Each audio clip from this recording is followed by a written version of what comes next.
Darryl Longabaugh, in his 16th year as head coach of the Mississippi College women's soccer team, joins us now. Coach, thanks so much for your time. A 4-1-1 start to this season. Give us a little quick recap of how this season is starting for you. You've been playing some pretty good defense. Yeah, that's part of it, but it's also part luck. We've had to, due to injuries in the beginning of the year, we've had to revamp the defense, something that we recruited very hard this past offseason, to fix, and we've had to make some adjustments on the fly and as we go.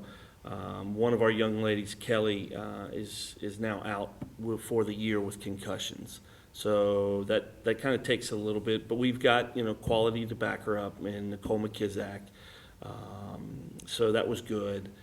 Megan Witten has dropped back until we can get some, we can solidify the back, and so we're okay there, but we're still giving up too much chances, too many chances we're giving. But the real excitement is the fact that the offense has been getting chances and making the most of their opportunities. We may be getting, this year we're getting outshot more than we were last year, but when we have those opportunities, we're seizing them. And that's what has happened early in the year. We've gotten off to a fast start because we scored first in every game. And UT Brownsville, who was a NAIA top 20 team, they got on the board first, and we just couldn't seem to squeeze back in that one. So it's exciting right now, but conference starts. Play Howard Payne on Thursday, then Hardin-Simmons on Friday, so we'll see where we go from there. You talk about the game against Brownsville, 2 goals allowed in that ball game, but only 3 goals allowed all year long in regulation, and Bethany Roberson's done a wonderful job for you. She has. She's done a great job. She's been helping. The big thing she's been helping with is also directing the defense in the back. So where they're making little mistakes, she's helped corrected those without us having to get a big deal. So yeah, she's done a great job. She's made some outstanding saves already. So we're excited to see her through conference. Well, your top 3 scorers so far this year are all sophomores. This is a really young team. Talk a little bit about how those ladies are playing. Well, young is right. We have, I think we have close to 29 sophomores and freshmen, and then everybody else, junior and senior. We only have a couple of juniors, and so we are very young. And this is the sophomore class that got a lot of experience last year. If you'll remember, sometimes we were starting 5 and 6 freshmen a game. Macy Lee, Melanie Benner, Nicole McKizak, Caitlin Kiss. So those girls were starting and playing a lot of minutes early, and it's starting to show this year, their sophomore year. And that is exciting because if they're doing this their sophomore year already, and they're not backing away from people, I'm eager to see what they're going to be like their junior and senior year, to be quite honest. I think it's going to be very exciting. It's going to be a little crowded on senior day, their senior year, but they've been doing a fantastic job. And the freshmen, a couple of the freshmen,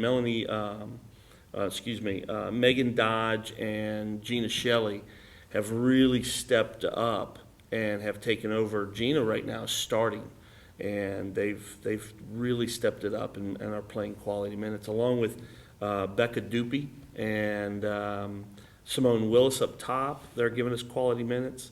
Caitlin Andrews in the back has gone. I mean, we've had 2 very good, outstanding recruiting classes so far. So. And when these young ladies get a chance to play together, beginning in their freshman year and continuing through their collegiate career, it only helps because the communication is better on the field, and there's a little less of a learning curve. That is correct. They learn each other. They know where each other is going to be, and they tend to talk more as they grow. And that's one of the reasons why the sophomores are doing better. They're talking more. And so, yeah, they're going to be – it's going to be exciting next couple of years. So, well, how does the American Southwest Conference shape up this year? It's always tough. What does it look like this season? Confusing. That's the word I would use almost every year because, Hardin-Simmons is your power. They're the ones you got to beat to get going. They played this weekend, won 2 games at home. Tyler is going to be really tough. They've got a very good recruiting class. picked up a couple of very good juniors, transferred from Texas Tyler Junior College. So Dallas is in there, but then it gets kind of murky and confusing because you've got, your Mary Hardin Baylors, your Concordias, your ETBUs that are very good teams, but some days they play real well and other days not so well. And it's very similar to us sometimes. You'll have an A game going, and then all of a sudden the next time you play, you may not have it. It's because we're all young, and I believe that's part of it is they don't know how to bring it every day. So after the top three, it gets kind of murky, but it's going to be. I would not be surprised if the ASC gets 2 national bids again to the tournament, and I'm planning on one of those trying to be us. So, well, you've got Howard Payne coming in this Thursday afternoon. What do you know about the Yellow Jackets? Absolutely nothing. They've got. We just got back in the office this morning, and the only thing we know is they're going to be tough, as they always are.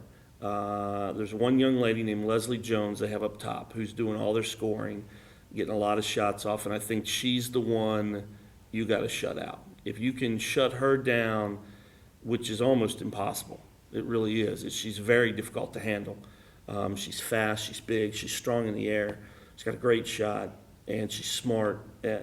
You control her, yeah. I think you can control the game, but she's the one we're looking to have to work on. So we'll have to make sure that defense is a little bit tighter this Thursday.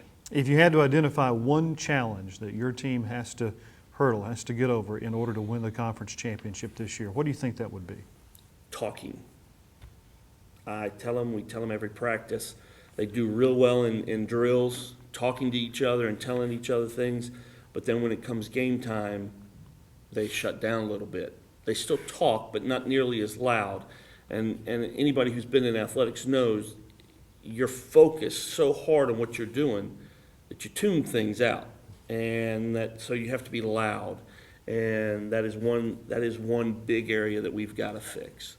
I think the second thing is still just getting the young group together to play together, that chemistry. So, but we've come along. We've come from the first game against Birmingham Southern to UT Brownsville, and I think UT Brownsville, even though we lost, was probably our best game.